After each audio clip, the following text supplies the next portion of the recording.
Hello everyone, and welcome to my tutorial video for Romance of the Three Kingdoms 6. I will not be embarking upon our custom-made friends in this video. Instead, I will be taking charge of of one of the original forces in the game.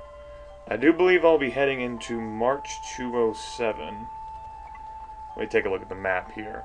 I think this is the map which, about the time that Liu Bei meets Zhuge Liang, the dragon. And though he hasn't quite established Shu yet, I want to actually go to a map that actually has the Three Kingdoms.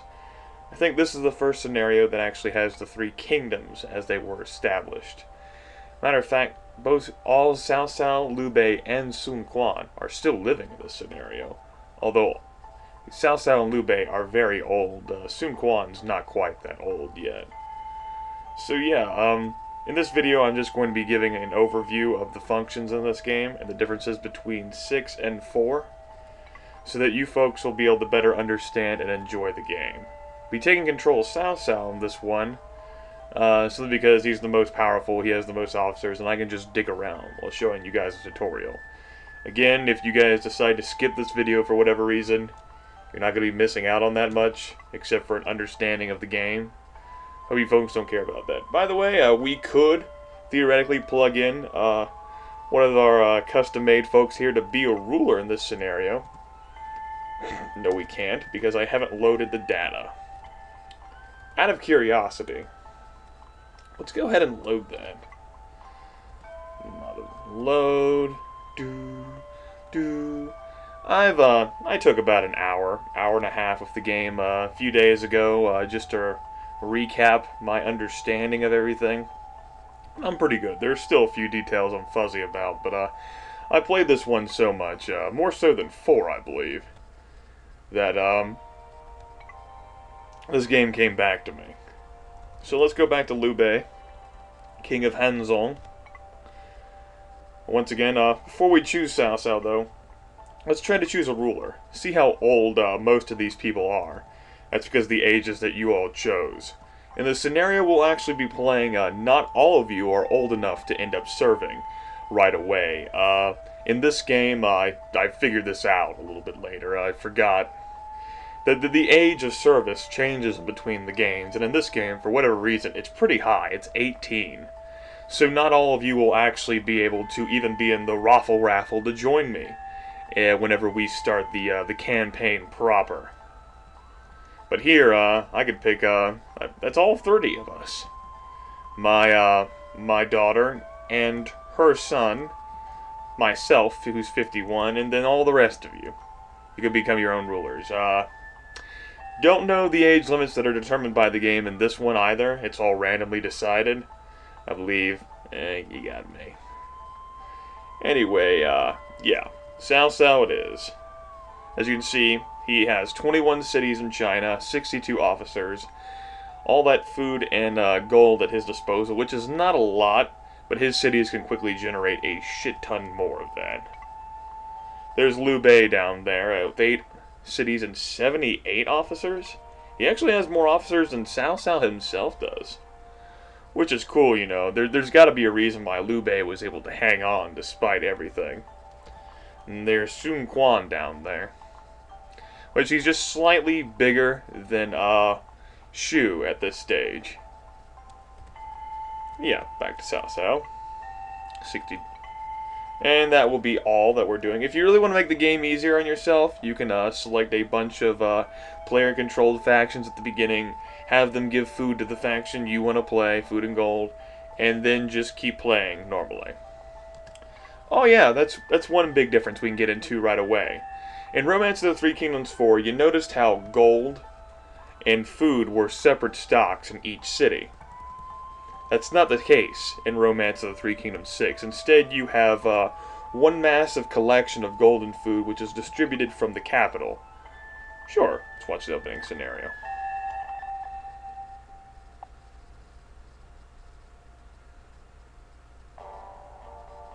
Cao Cao subjugated Zhang and added Hanzong to his own lands. Then in the year 216, Emperor Jin, for subduing and stabilizing the Central Plains, I appoint Cao Cao, King of Wei. We command you to exhibit loyalty to the Han, worthy of your station. I am honored greatly. I cannot find the words to show my gratitude.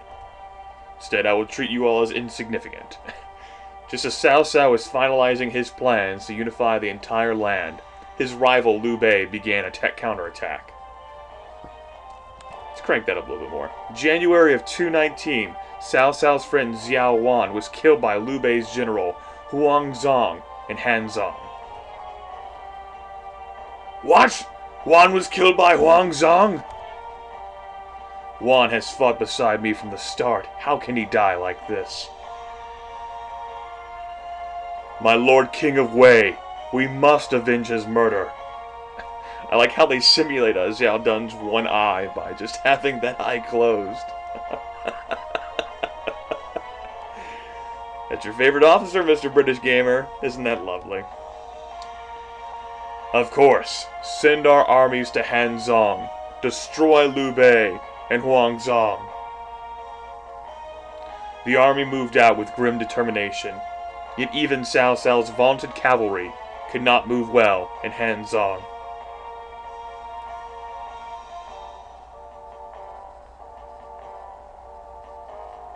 We control the central plains.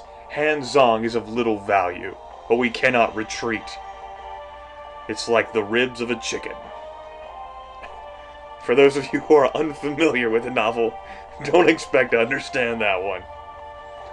There's not really much meat, but it's too tasty to just throw away. That's it now.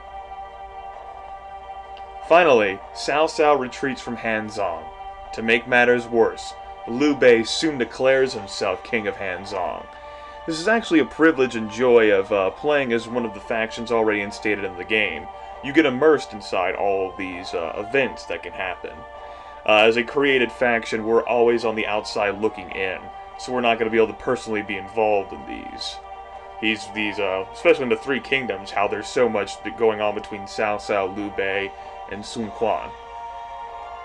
Something you miss out on, folks. You should definitely take a look at, I'll plug, Mysterious JG's Romance of the Three Kingdoms 11 Let's Play, as he is playing in Shu, well, before the start of Shu, in 207, which he's currently undergoing the events of acquiring Zhuge Liang. What? King of Hanzong? That upstart. Is he trying to provoke me? Send out our troops now. This Hanzong king and I shall settle this once and for all. My king, calm yourself. There is a way to defeat Liu Bei at Hanzong without an arrow. That's Sima Yi, children. Sima Yi pretty much manages to become quite a badass. He lived for quite a long time, and he served Cao Cao for many years until Cao Cao's death. After that, Sima Yi went through a whole bunch of drama with Cao Cao's descendants and children until he pretty much snapped. He said, fuck this, I'm getting tired of this, I'm gonna have to take control of Wei for myself. And that's how China ended up being united by the Sima clan. Who's that? Oh, Sima Yi. Alright, let me hear this one, H-E-R-E. Come on, Koei. At the moment, Liu Bei and Sun Quan are at odds. We must get Sun Quan to attack Jing. With Jing in danger, Liu Bei will send his troops there. Hanzong can be easily taken. For a tutorial, I'm really doing a tutorial that well. I'm teaching you more about China, okay? I'm like the professor of the Three Kingdoms. Self-proclaimed, of course. I see. You Sun Quan. The land is now split into 3 parts. What? Let us first join with Wu to destroy one of those parts. Cao Cao of Wei, Sun Quan of Wu, Liu Bei of Shu. In the end, who will stand at the head of a united land?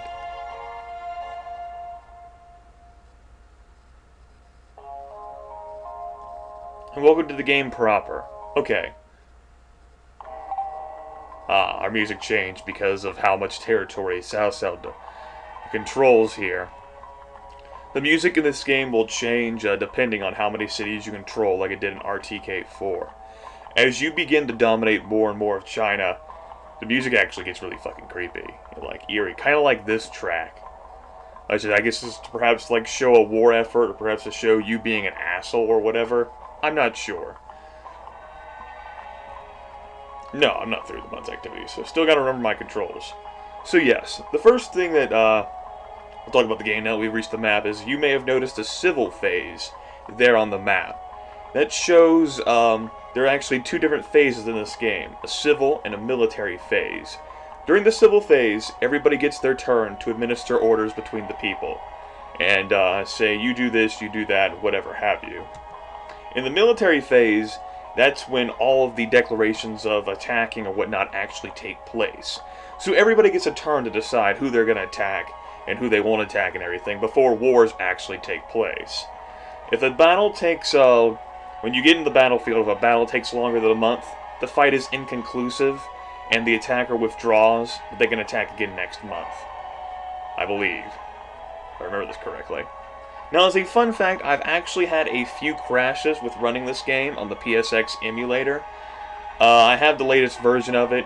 I've never had these problems with EPSXE, but that's really difficult for me to record with Camtasia Studio. Note that, so later on, whenever I actually play the game, I'll probably be using a save state every month just to save myself aggravation. Oh, there's Man Chong. You remember him, folks, right? If you don't, it's okay. Xiao Dun, of course. I'm cycling through all the cities I have here at my disposal. One thing about this game is you can't actually pawn off, I don't think you can pawn off vassalization. You actually have to control all the cities yourself. Although it's really easy to do so. Zheng Liao. Gong Sung Gan. Lang Zhu. Don't know that dude. Zhang Lan. Yan. Cao Pi. Which is one of the children of Cao Cao, and who will become the next ruler after Cao Cao's death. Alrighty, I think I cycled through enough cities. You'll notice that you don't have many controls in any cities other than the one which your ruler is in. And no, I'm not through. Let's do that by... See? Here I have a huge mass of commands at my disposal. I can press select and I can change the settings of the game. I can also go into info, like checking out various maps to learn more information about China, or looking at the titles that each character in this game have. Okay, another thing about this game. There are titles that your ruler can come up across, either granted to you by the Emperor himself, or self-proclaimed titles from a suggestion of an officer. These will increase your prestige value, I'll get into that a little bit later, and also allows you to bestow ranks upon your officers. Ranks? What the hell? Let's take a gander. Job. Rank. You can see here that each officer here has a rank attached to him. Except for someone, say, like Guo Yi, or these weaker folks who don't really have ranks. For the hell of it, let's just select this guy who doesn't have a rank. I actually have a lot more ranks to assign. Okay, so at the beginning, each of your standard officers, all of your officers except for your ruler, are limited to how many troops they can command personally in battle. In this case, they can only command 50 troops. By bestowing ranks upon them, you increase their maximum so that they can be more effective and useful on the battlefield. So, for example, we'll assign this guy just randomly picked as General Defense. They, of course, you know, wow, he looks young. They, of course, find this to be a great honor, and their loyalty increases. Okay, loyalty. You can't bribe officers with gold in this game. Hope you're good at juggling loyalty, folks. To improve that, you can do things like talking with your officers to help increase their loyalty. It's along the way that you can actually learn more about their desires, and sometimes they'll actually persuade you to do things like hold a council, to self-proclaim yourself a title, or perhaps even proclaim yourself emperor. They can also tell you things about, you know, just random tidbits. In beginner difficulty, the officers will be arranged based upon who you need to talk to, but in advanced, it makes you guess. Okay, getting to prestige. You see the PR value? I'll move my mouse right here. course it decides to make funny symbols at me. PR is prestige. Prestige influences a wide variety of things in this game. Basically your interaction with other forces and with officers, as well as what you can do. The Emperor himself also has prestige value. Matter of fact, I'll actually go have an audience with him, since I have him in my possession. Will you seek an audience with Emperor Zhen? So, the Emperor can bestow greater titles upon you if you fulfill his requests and everything. The problem with that is that Cao Cao already has the highest title he can possibly have. If you really want to be a dick, and sometimes you do, especially if you have the Empire Dream, what you can do is instead refuse the Emperor's requests, like we're about to do right now. That will hit your prestige, but it also harms the Emperor's prestige itself. And if the Emperor's prestige gets perilously low, you will be asked to step in as the new Emperor of China. Your Imperial Highness, I am humbled that you should receive me. Now, Emperor Zhen the Emperor will make a random request. It'll depend on, just like it's randomly number generated. Sometimes he'll ask you to make an alliance with somebody. Other times he'll ask you to banish an officer. It depends on his feelings. See, for example, this: we are displeased with Qing Yu's attitude. Such should not be amongst us. His request is to fire Qing Yu. No. Your Highness, you can't just be mouthing foolishness. Is that so? Now, as you notice, I think my prestige lowered 5 points. I think his lowers 4. So you have to find other ways of increasing your prestige, which those do exist in the game. I can get into those later. Right. Moving on. So yeah, there's that. And if you really lower the Emperor's prestige by continuing to insult him, your officers who have like advisor and justice dreams get really, really pissed at you. I've actually there are some, like, even created officers who will just leave your force entirely, because they are embarrassed and humiliated that they even bothered to serve you. Okay. Moving on. So I don't think you can delegate the cities, but handling and managing cities is not that difficult. You don't have to assign any gold to them. Instead, you go into this little civil screen, and you'll see a list of all the ratings that each city has. You can choose 3 officers to improve farm, 3 officers to improve commerce, and 3 officers to improve public safety. Now, each officer is good at different things, and also don't forget the dreams of each officer. So Cao Cao and Sima Yi would work wonderfully together, and Wu Ji would not be so bad. Wu Yi, however, has an entirely different branch of the dream tree, so should not be included. Officers with the exact same dreams won't lose any energy at all, and they'll also be more productive. Officers with similar dreams, like in the same dark branch or whatever, will slowly lose energy over time. They'll still get stuff done. And if you choose radically different dreams to work together, that causes the most loss of energy. Now, I haven't explained energy before. You might be looking at me like, what the fuck? Well, you see that Cao Cao's energy is down to 45. It costs 50 energy for me to have an audience with the Emperor, and it costs 5 energy for me to talk with an officer. Each action in this game costs a varying amount of energy. So eventually you have to have your officers rest and relax for a little bit. I think they regain energy at 20 units per turn. Let's take a look at Cao Cao himself here. So you can see that little energy picture will change depending on who he is. Also, here's a small biography of Cao Cao. Has a biography for each historical officer in the game. He also has items at his disposal. The new Treatise of Ming Day, which I think he burned after it was insulted by someone. Not sure, don't remember that one very well. He also has the Hereditary Seal at his disposal, which is for rulers only, but increases his charm to 100. You'll also notice his numbers there, the bars for his attributes. Some of them are green, and some of them are yellow. In addition to having, each character has his attributes, but they also fluctuate over time. There is a moment for each officer's life in which they've achieved the pinnacle, the peak of their powers, the best they can do. And before that time, and after that time, their abilities slide. Yeah, but as you can see, I don't think Cao Cao's supposed to have 100 leadership. I think that comes courtesy of the hereditary seal. Regardless of that, he's still immensely powerful and very capable. We can look at Sun Quan, who's different. And you see his 100 energy means, yeah, I'm a beast!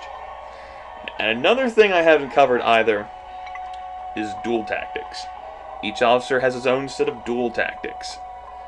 Dueling is a lot more advanced in this game, folks. Though you can't personally control everything in each individual round, you can tell your character what to do based upon their tactics. He sounds like 65 at this point. Yeah, he's going to kick the bucket soon. How old is Lupe? 59, yeah. Which will, the dueling will help you, it's just ways for you to have more impact and input into it as opposed to just watching and seeing Bobo fail and fall to a myriad of people. And you can look at the individual cities in this one. Population numbers, you can run the cities dry like you can in RTK4 and no longer be able to draft troops in them. That's happened to me many times in RTK6 where the AI just does not do a good job. So yeah, I've covered civil. Army, there is no longer a training value. So you do not have to worry about training soldiers, you just draft them. In some cases, there are many different types of soldiers. We can see that Cao Cao has 359 regulars. In this city, I don't think he can draft many more types. No, all he can draft is just footmen. But depending on the city, let me take a look at the map here. Vassal map, campaign map, troop type map. There are horses you can draft, armored horses. There are tribal units. There are special barbarian units, and there are navy. But you can't just assign people a bunch of weapons. You can only draft certain soldier types in certain areas of the map. That's something to keep in mind. They each have their own strengths and weaknesses in different areas of the battlefield, like armored horses and mountains, not that effective. I would say the Shan Yu units only recruitable in the Shan Yu Barbarian City, which is right here, insanely, immensely powerful. Really, really, really powerful. Alright, that's enough of that. Yeah. So there's a war thing that you can plot, and that goes on between the phases. We can't attack anybody from this city, so we'd have to move into a different city.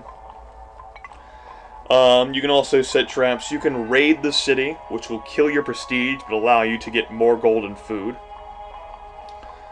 Numbers down there. You see my gold and food below Cao Cao's name on the bottom right corner. Here. Down here is the total amount of troops that I have in the game. There's my intelligence rating, my intelligence network, which is a whole different job. I guess I'll explain that now. In order to do things like sally out and meet an approaching enemy in a field battle, you need to have officers who are devoted to doing nothing but spying. This will give you a good network, telling you how many troops are coming to attack you, potential reinforcements. If you don't have an adequate enough network, you might not even have the opportunity to meet somebody in a field battle. They'll just show up at your castle and you'll be like, well, shit. And down here, in the bottom right corner, is drafting potential. This shows, with the amount of gold and food at my disposal, how many soldiers I could draft right now.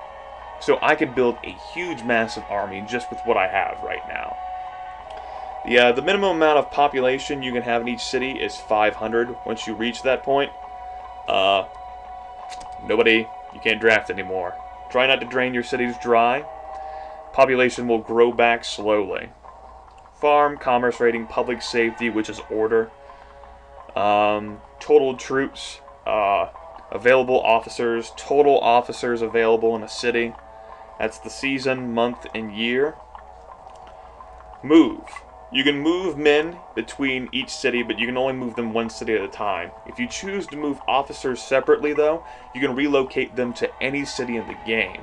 This allows you to really do more effectively than what I was doing in RTK4 with moving soldiers on like a train. So you can quickly ferry them from, say, this city all the way down here in a month if you have the right people in place to make those moves. It's an It's an extremely effective strategy, and it's something the AI cannot readily cope with, as they don't do it as extensively as you, the human player, can. The AI in this game is still more effective, though, rest assured. Sorts of diplomatic options. You have an alliance thing, you have a joint assault, gifting. You can warn somebody to surrender to you. The first time is that they'll become like your underling, like a vassal. The second time is they'll outright surrender. That's trading jailed prisoners, and that's annulling an alliance. Here is like home resources, like you're the personnel department.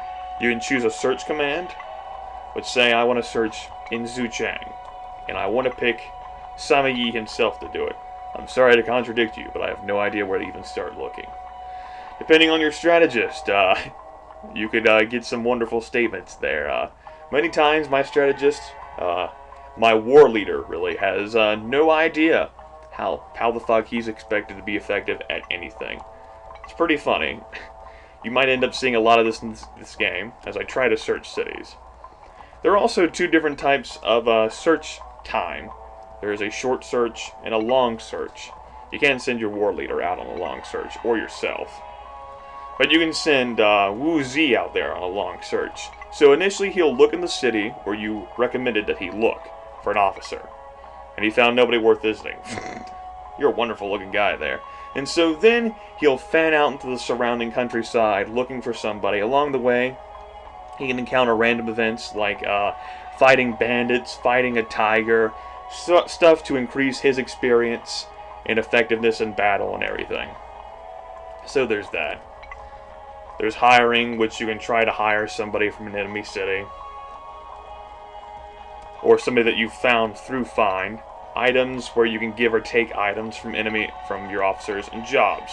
War leader is something I covered earlier. Sima Yi is the most effective at being a war leader right now. Oh, there's Zhu Shu. Yeah, he has the retirement dream. He never did want to serve Cao Cao at all. And after his mother executed herself because he fell for a trick by Cao Cao, things did not work out that well for him. What a shame, buddy, what a shame. But he's still pretty intelligent. Rank, spies, you can fire from the screen. Then here's all your plots. You can try to turn somebody against his ruler. You can try to stir a revolt, or just stir like gossip and rumors and troubles and what have you. And you'd also, like I was doing with hiding officers in enemy cities, you can plant your officers in the cities. In this case, I don't have anybody available here to do that. So yeah, and you can move yourself,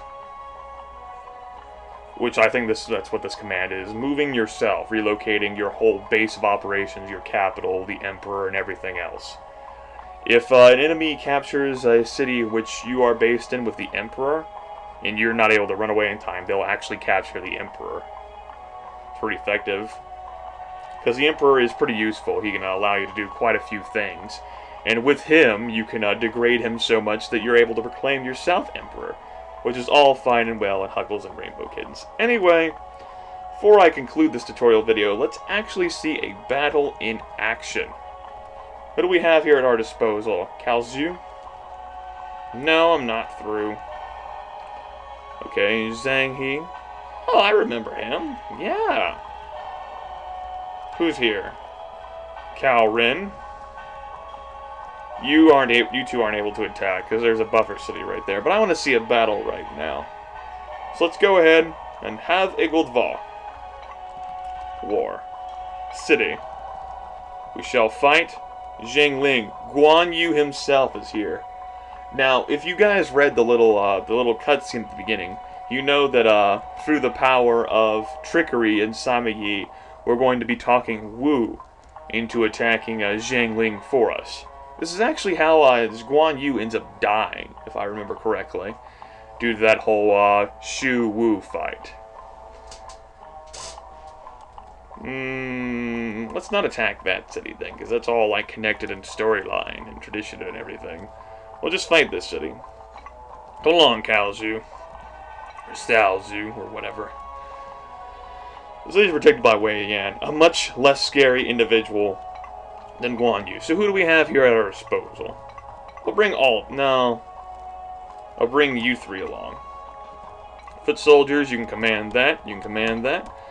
And you can bring along the other 62. Army commander shall be you. The advisor shall be you. Try to bring along an advisor with your battles if you can. They can help you perform an additional tactics and stratagems. We'll be fine. And food at our disposal. Bring along full 10,000. Understood. The city no longer has anybody in it, though it's still under our control, which is cool. That's different from RTK4. I can't send a joint assault from anywhere else, and I'm done, so I shall discard 2 and end my turn. Military. My lord, we will begin the attack on Hanzong. Then he's prepared to come out and fight. Just blow right through them. Whew. I've talked a lot in this video. I'm done. Lord Salsa, what do you command? I command, first off, in the event that this crashes, I'll be able to show you all a crash, but damn it, we're seeing some action here. Quick saving. So here we are here. We're an attacker, so we have our very own supply tent with our commander sitting on top of it. Unlike in RTK4, where a unit carried around all of your food's provisions, instead all of them are stored in this tent. If your enemy captures your tent, you no longer have food. That's important to remember. Up here are morale bars. If an enemy's morale reaches 0, all of their troops will automatically flee. We have here supporting units. The way the AI tends to work is they will leave their commander on that fort and they will send out at least one unit to immediately beeline for your supply tent. And everyone else will just kind of like dick around depending on what the AI wants to do. So you're pretty much forced to leave somebody here to guard your supply tent. The AI also has an amazing tendency to set shit on fire. So I'm not going to leave my commander on the supply tent because I'm not a big fan of that. He tends to be my most powerful unit. Instead, we're going to order him to chase and do a normal assailing attack on this guy. They'll be fine. Advisor's task will be to send fake orders to this unit in the hopes of delaying it. You don't think it's possible. I hope you'll be able to do it anyway. Normal unit speed is fine. Next command after that will be to take enemy headquarters. And we'll adjust that for everyone else. Take enemy headquarters. Order capture. Not duel. Perhaps not duel. Your war is 65. I don't know his war. Chase. Normal. Right, that'll be fine. I can actually check out his war. What is his war rating? 92.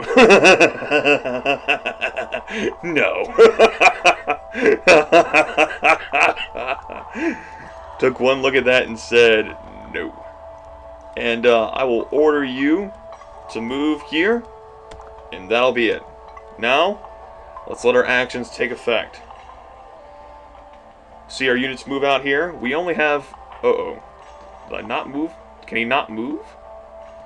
Perhaps I did not order my commands as well as I should have. Or maybe I accidentally pressed the close button. As you can see, he's making a beeline straight for... Oh shit, Zhang Fei arrived. Han Zhong's relief force arrived. It appears we've actually got the hillman trapped so that he won't even be able to reach the tent in the first place. I guess I did close out without assigning him any orders. So we're going to chase normal him. If you can keep them completely away from your supply tent, you don't have to worry about them reaching it. You can do whatever the hell you want. But as you can see, we don't get to administer orders each day. Instead, our orders take place over the set of a series of days. So now that he's trapped there along those mountains, he cannot reach the tent, so he's forced to attack. Although, considering the leadership and power of that unit, Wei Yan, combined with the troops he has at his disposal, that's still not actually a good situation for us. We're going to lose this fight. Unfortuitously. Good thing this is, you know, a tutorial video. How about that, everybody? And our advisor is not the most intelligent guy on the block, so he's not going to be effective. Another thing you're noticing is that units can stack on top of each other, which is pretty cool. Alrighty. Let's see a duel here. I'm going to send out the most effective guy. Now, you can force officers into duels by confusing their units or putting them in a really bad situation, but in this case, since my officer here has such a low war rating compared to him, this should be pretty easy. As always, you can, not always, but you can reject an offer for a duel, but it will actually lower your army's morale rating. If you do that enough, it can really help bring the spirit down. Where are you, Wei Yan? Come out and fight. He'll actually refuse that, so the spirit there lowered by 1. It's not a big deal unless you constantly stack them all up from multiple officers throughout many days. There'll be a challenge issued each day. Sometimes the enemy commander here will say, I allow it. Sometimes it'll be out of the commander's hands. Just watch, I'll bring back a victory. Now, I don't know what tactics my dude is good at, but we're going to go ahead and leave him. What does he have at his disposal here? 1 blow, an arrow. Oh, God. So, here's an explanation of each. Suicidal is you fight until you run out of body. You can pause and read that, but it all affects the tactics that you can use. One blow is most likely not going to work on Wei Yan. It's all like a rock, paper, scissors fight, too, in addition to war rating, because some tactics will really deal with other ones quite well. So, yeah, we're going to go ahead and choose Suicidal, and here's an explanation of the 2 tactics he has at his command. Here's an explanation of the 2 tactics he has in his command. You can win with a single blow, you can. This is blocked immediately by the secret attack and arrow on both sides. And you can take a few seconds to pause here. Read the tactics. I'll just cover them right here. I'm not going to explain them so much, though, so yeah, go ahead and pause the video if you'd like to know more about them right now. Naturally, I'll probably talk more about them whenever I'm actually dueling in the real game, since I won't remember them all the best myself. Capture, an exchange, which is a really sweet move. Haha! Fake information. Both side, which is a really good counter move. Secret weapon, 1 blow, and special moves. Both side is really awesome to have. Arrow. Here we go, arrow. Shoot an arrow at your opponent. I presume that since this guy has such an amazing war rating compared to mine, I'm actually going to pull out arrow as opposed to 1 blow. Fortunately, that's the only tactic I can use. So I hope he's able to handle this. I'm counting on you, buddy.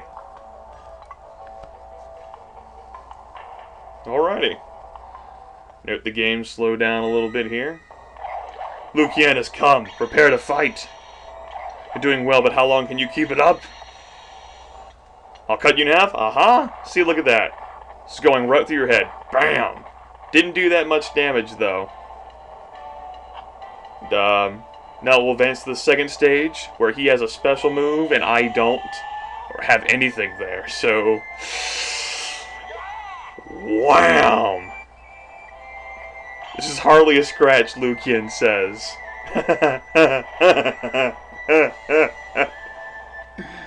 Yeah, that was pretty unfortuitous. And of course he learned how to use arrow, since I shot him in the face with it. Well done. Go team. Go team. Yeah, that was unfortuitous. And of course, he was our commanding unit. He will begin pursuing. I will leave a rear guard of Xiao Mao. You will protect Cao Zhu, because it's in your blood. And you failed at doing a rear guard. Congrats. Oh well, everybody. That's how it should be, right? The forces of Cao Cao are supposed to lose in that situation. Ow! What a dick, Liu Bei! What a dick. I think that's the influence of the dragon at you. Liu Bei will reach his peak around the age of 40. Handy information. Anyway, folks, that takes care of this tutorial. Yeah. I hope you guys have learned some about the game. been pretty much 40 minutes of fun in action and lots of talking from me. I'll still wait, I reckon, maybe 2 more days before I begin the game proper. It might be tomorrow. Depends on my mood. I still want to give more people time to finish watching all of RTK4. And, I'm still trying to vacation on my own. Take a break from me playing China. I'll just watch other people play China in my stead. Yay! That was fun, everybody.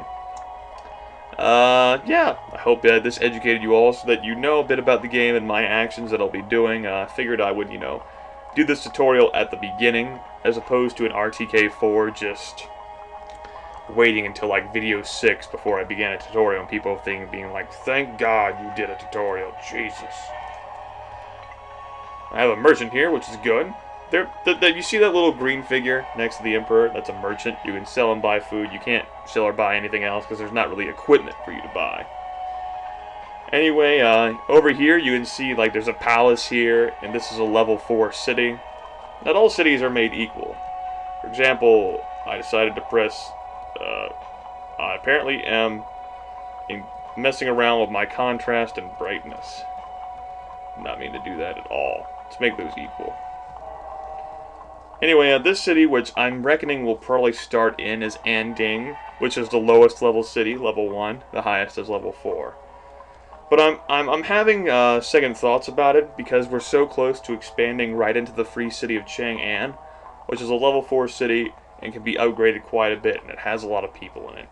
So I'm thinking I might stick myself somewhere where I have to be right next to Cao Cao, and I don't have any opportunity to expand right away without a fight. But we'll see. I'm going to think about that some more. Yeah. Hope you folks are interested in the possibility of, enjoying China once again through a different game. I am Grimith. I was your host. And you were my viewers. I'll see you next time.